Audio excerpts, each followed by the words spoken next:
Today's video we have a Rotel RVC-230. Now this is one I won on eBay. Another one that purports that they don't know if it works or not. Looks pretty grubby and dirty, so let's get out of the box and see what we've got.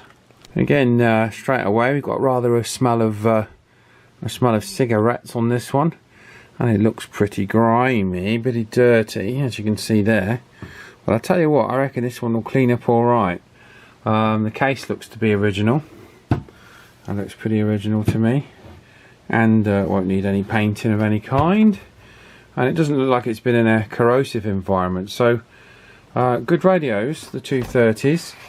Really good chassis, very reliable. And basically exactly the same as the RVC-230 really. Same board. It just has the additional tone high and low switch and the power reduction switch on the front now. I think it was on the back on the 220, was it? I can't remember without looking. So anyway, this is pretty grubby. So I think the first thing we'll do is actually give this a clean. So we'll just use our normal Servicol spray foam cleanser for this, and I'll just give this a quick once over. So next shot, hopefully it'll look a bit cleaner. And look at the difference that makes. That's literally only took me 2 minutes. I've not even taken a knob off to do that. I've left all the knobs in place, all the screws and everything. Servicol foam cleanser and a brush, getting all the nooks and crannies. And look, you know, I mean, the seller, the person that sold that, I mean, that's all they needed to do to, you know, to completely transform that, because it goes from a radio somebody might not want to touch to one that somebody will think, you know, of course there may be more wrong with this inside, but I can deal with that. That's not a problem. But just look at the difference. Good, eh? Nice to see original case screws as well. I know that they are original because I have a very, very good condition original 220, and those screws are definitely the original ones. So I'm hoping there's probably not been much going on inside here. Oh, this is looking really nice in here. Not had to give this a clean or anything. This is how it looked when the cover was removed.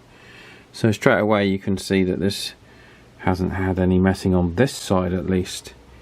So it's normally always a good sign when you can tell it's got the original case screws in, and that's something I've not noticed before on this board. But yeah, they look pretty good. It doesn't look like there's many. Well, I can't see any obvious dry joints in there. So let's and also it's not been kept in any damp conditions. There's no sign of any corrosion. All of the bright parts are bright. That's what you want to see. Okay, so the lid has been off at some point. Definitely a non-standard connector. That's what you should have in the green wire there, and that's what's fitted on this one. Goodness knows where that came from. So we shall sort that out and put the appropriately sized connector on there. Anytime you spot anyone's been tampering with the speaker connector, or there's a different lead or something, it's always worth having a little check around the speaker, because sometimes it can be because either the speaker's come loose or there's been something perforated through the edge of the grill here and gone into the speaker cone itself, and people start investigating dodgy connections, and there's a bit of scratched on the terminal there. You can see this, it's been scratched, or probably where it's that crimp that isn't the right size has been squeezed to fit the connector. So always worth having a little look, and it does look like somebody's been in the VCO on this one. As you can see, the wax is missing out of the top of it, so there might still be surprises in store. The other thing that's worth checking with these is that we've got all of the ferrite cores intact. Now these are definitely a vulnerable spot on this chassis, because they're hex core trimmers, and people just ram a flat bladed screwdriver down there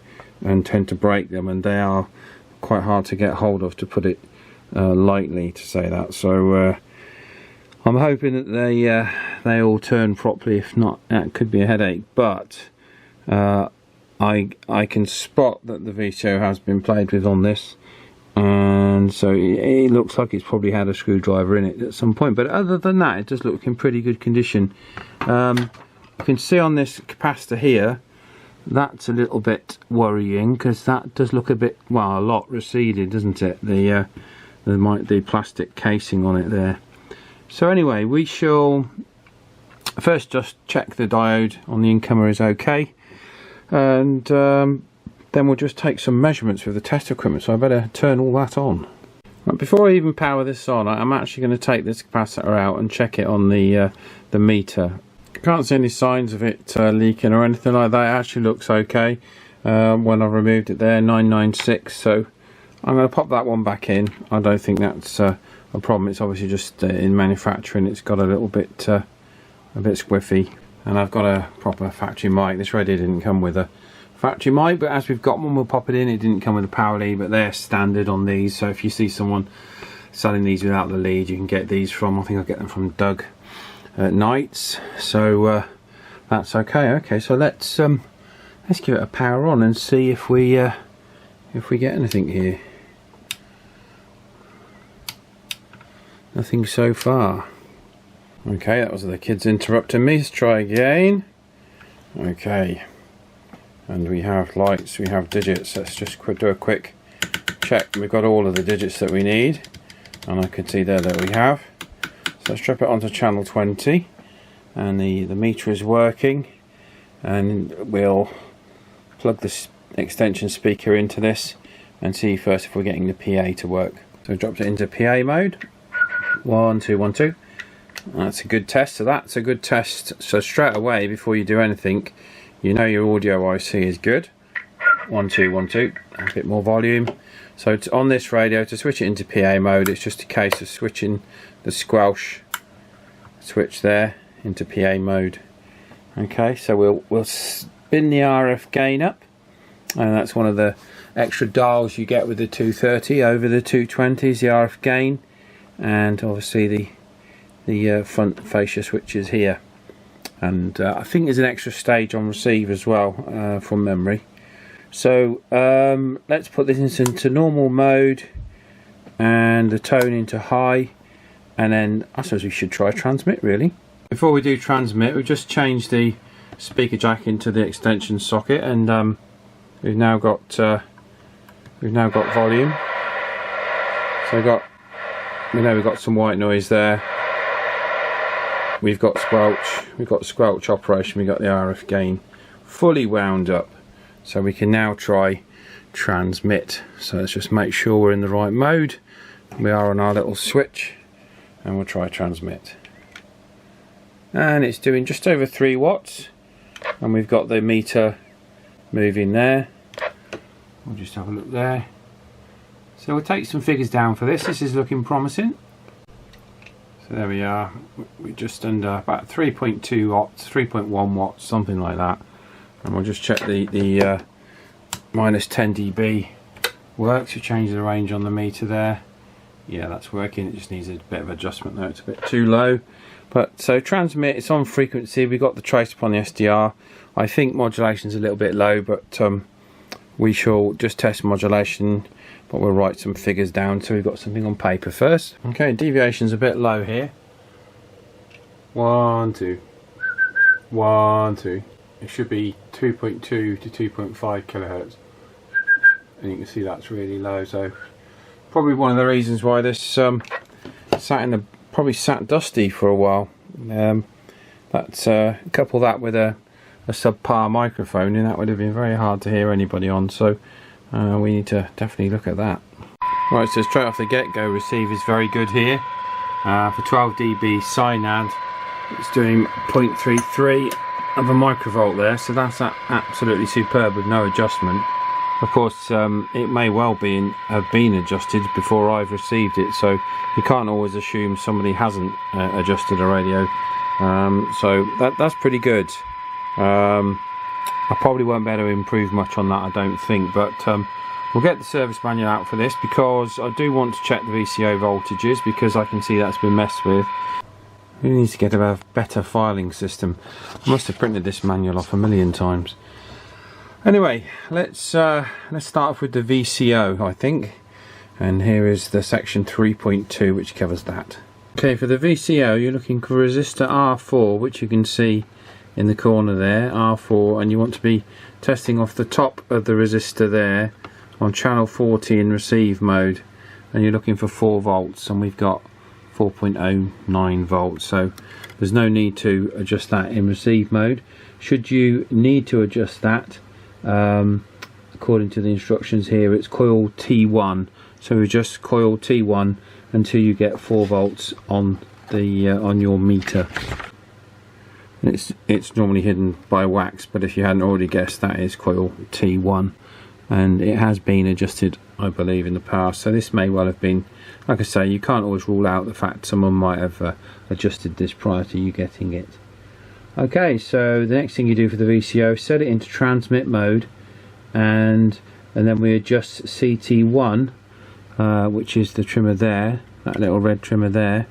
We adjust CT1 for 4 volts if we're not getting it in transmit, so we'll just check that we are. So we can see that that does need adjusting. We've got it in transmit mode on channel 40, and we should have 4 volts there, and we've got 2.9, so we'll bring that up with CT1. Okay, we're now on transmit on channel 40. We've now got 4, adjusting CT1 there, and then we'll just check we've got the same transmit power on all channels 1 to 40. Final step for the VCO is that we change it to channel 1, and we just stick our probe on receive, and we're looking for between 1.8 and 2.5 volts on the test point, and we've got 2.4 there, so I'm happy that's 100% in lock. It was actually quite a bit out there, so that's good. They may well have found that channels were dropping off, but this I tend to, whenever there's any, if I suspect there's anything on the VCO, I tend to go through and just have a quick go on transmit and on receive all the way through the band. It's worth doing this, because on some radios you can find these will drop off, and if you're doing all your tests on channel 20 you might not notice, so it's well worth going on receive as well if you get the time through, because you sometimes might find on certain radios that whilst your transmit will lock and your receive won't, so you can have that problem as well. So it's always worth, if you see that the VCO has been messed with on any radio, to thoroughly test it, especially if you're selling the radios on, because or you're doing repairs, because they'll come back to bite you, and then, you know, any slight amount of profit you've made on the radio, either through the sale of the radio or through the test and repair, will be gone on the return postage. Margins are very slim. Okay, we do frequency check now. We can see on the SDR that it's very much spot on frequency there. To adjust this, you can, according to the service manual, you can adjust it with a frequency counter to 10.240 meg, but you'll find in reality you're actually better just adjusting to the transmit output frequency. Now it's 27.79123, so I would say someone's been in and adjusted that recently. I'm not going to adjust that because that's as near as makes no difference, but if you do need to adjust that, there's your little red trimmer, and that is CT2 according to the circuit board. Decided to have a fiddle after all. There we go, 27.79125 toggling 4. Sometimes you might find with these little trimmers as well, they get a bit of dirt in them, so if you do get a flat spot or a dead spot, simply give them a good twist round a few times, and then you'll find they'll lock back on frequency for you. Okay, so transmit power is a little bit down there. It's down at about 3 watts, so we need to bring that up. Okay, for transmit power, the first 3 we'll do is T2, T3 and T4, hiding behind there, behind that can. So we'll key up by squeezing the microphone between my knees and see what we can do. So we'll start off with the first one here and get our tool in there.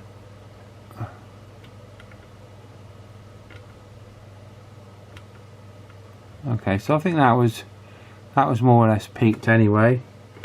Go on to the next one. You can hear straight away, you hear that, the telltale sign of a broken core. So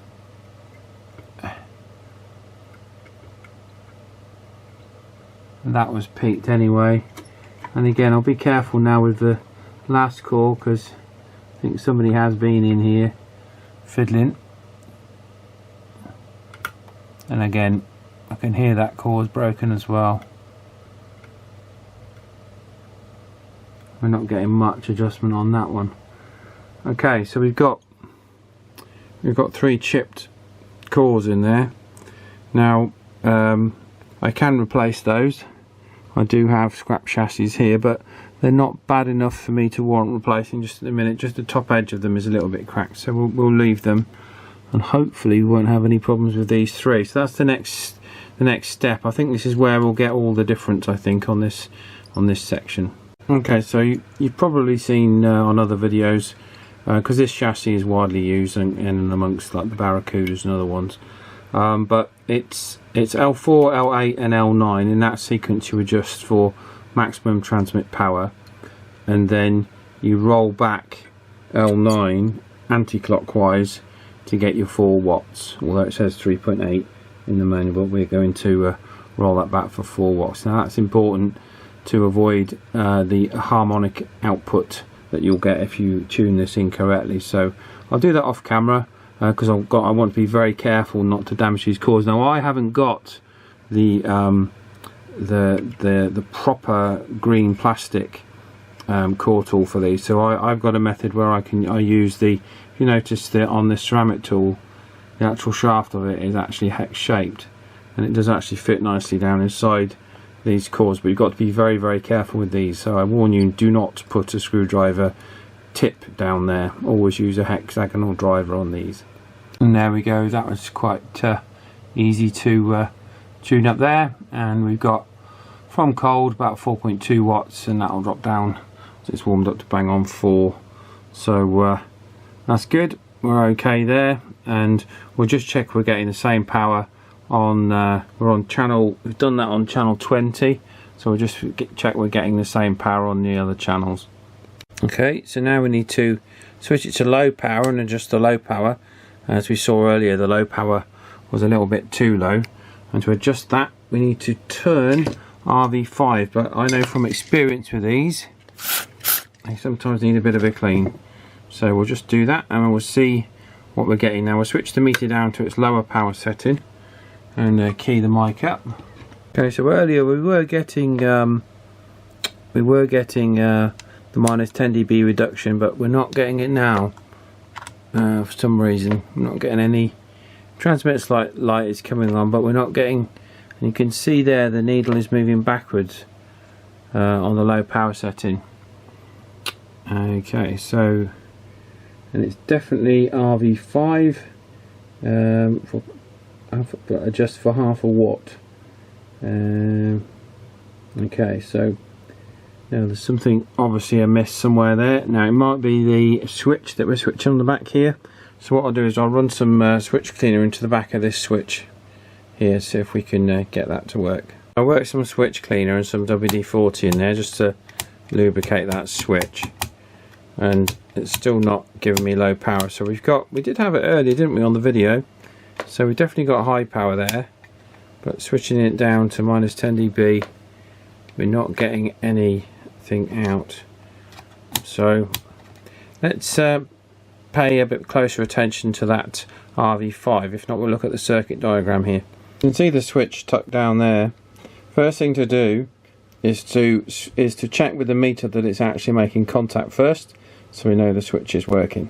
With the meter set to continuity,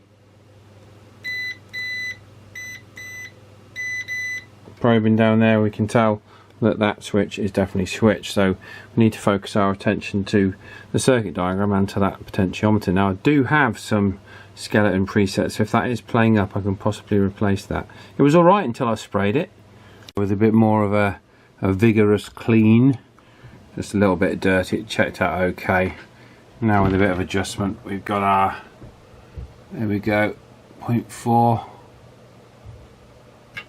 of a watt. Now it is important to get that switch working, because some people do like to use the low power, believe it or not, and it is quite a useful feature for some people, particularly like farmers in farm vehicles and things like that, where they're close together and they don't need to run high power, and they can just switch it to low power and not have any problems there. So it is a useful feature. So that's got us that done. So we'll adjust the TX power meter next, I think.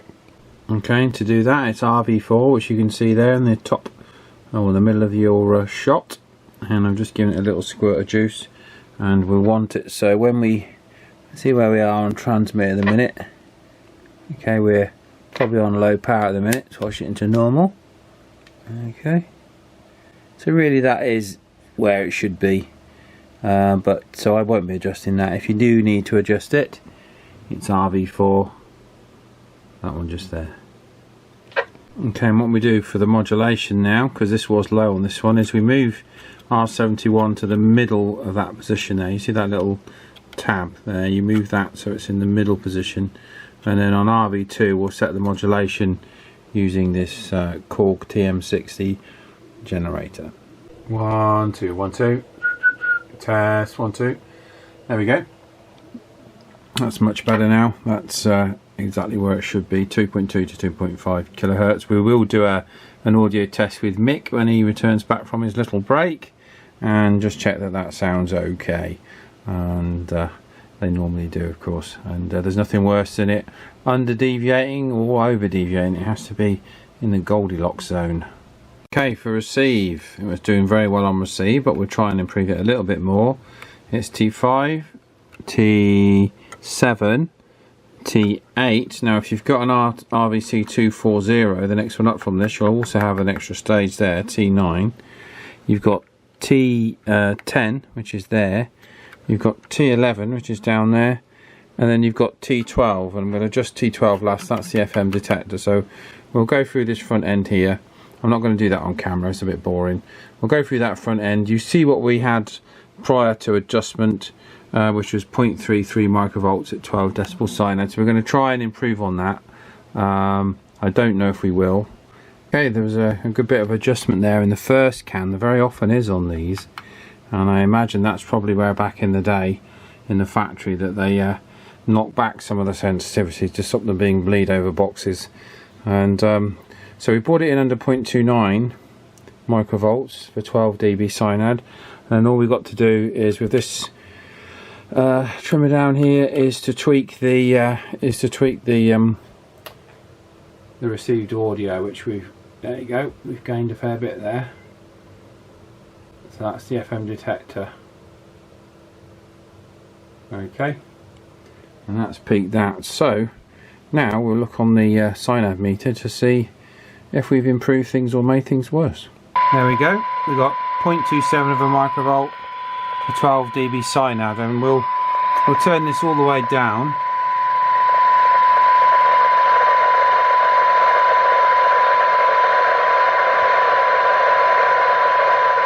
You can still hear that at 0.13 of a microvolt, so that's just wind the Squelch up. That's very good. These are excellent on receive, these radios, they are absolutely super. So yes, I'm very pleased with that. So the next thing is to adjust the Squelch, and I think that's it. I mean, the Squelch can be a bit wishy-washy on these sets, but we'll adjust it nonetheless. Okay, we've set an S9 signal on the signal generator, and we don't need to adjust that. Again, we can see that's pretty much in the right spot. I will bring it up ever so slightly. It's done by RV3 there in the bottom right hand corner. We'll just bring that up just a smidge. We can give it a little twizzle. There we go. Okay, so our S meter's in the right spot for what it's worth. So now we will move on and do the Squelch. So as always with Squelch, we set 100 microvolt signal.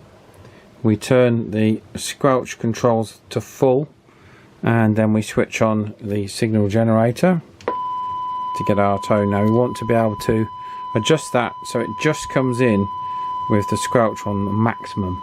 But to adjust the Squelch, it's done with RV1, which is nestled down there. We've just given it a little bit of a spray with some switch cleaner.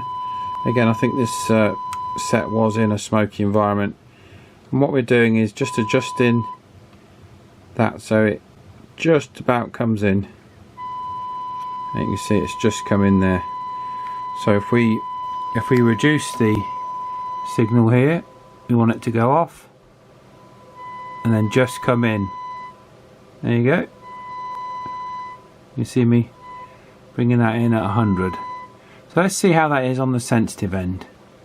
So on the sensitive end, we set the squelch at its threshold level. We set a level on here of about 0.3 of a microvolt and see if it comes in. There we go. The squelch is coming in, and let's see when it leaves. It probably won't. Oh, there we go. 0.17. That 0.17 right on the bottom end. So that's very, very sensitive. That's adjusted nicely. We've got a lot of throw on that squelch there. We'll just bring it up out of the way. And yeah, so I think that's it. I don't think there is anything else to adjust on this. I mean, like I say, they don't normally suffer from bad capacitors and dry joints. These are an absolutely fantastic chassis. I've had them in the past where I've had problems with the channel switch. Just a little bit of lubrication. Like I say, very often these are played with, as are the cores in here. Like I say, they've got a couple of chips in one of those cores, but it could probably be spun round and wouldn't need to be replaced, because I don't think this has had much in the way of abuse over its lifetime. But I think you'll agree that, I mean, that's cleaned up really, really nice on the front end, hasn't it? I mean, from it looked like it could be a problem, but inside it was shiny and new pretty much.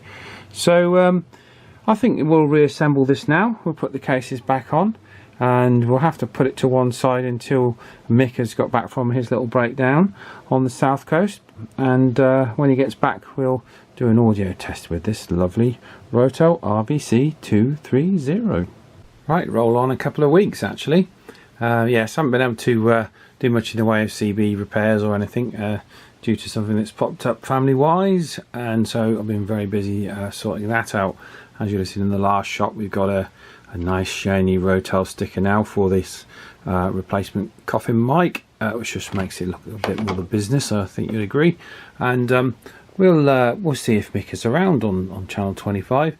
I found just shifting around locally, there's, you know, the noise varies from channel to channel a bit here, so we'll see if we can get hold of Mick and do a little test.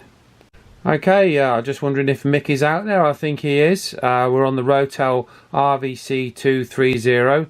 This was an eBay purchase, very reasonably priced.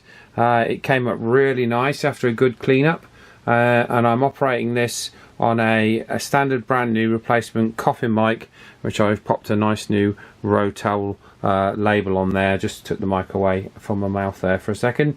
New Rotel label on there, so it looks a little bit more with it. Very often, as these radios are just sold on their own with no mic and no power lead, as this one was, and it's had the full works done here. So I wonder how it sounds to you there, Mick. Yeah, okay there, Paul. All nicely received off the Rotel 230. Which is sounding very good at my end, so very nice audio indeed,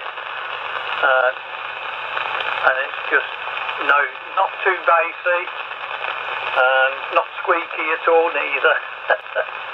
So yes, it's a very good sounding radio at the moment, and we've been giving it a service, so that's good. And you said it's on a new coffin mic, so that sounds fine.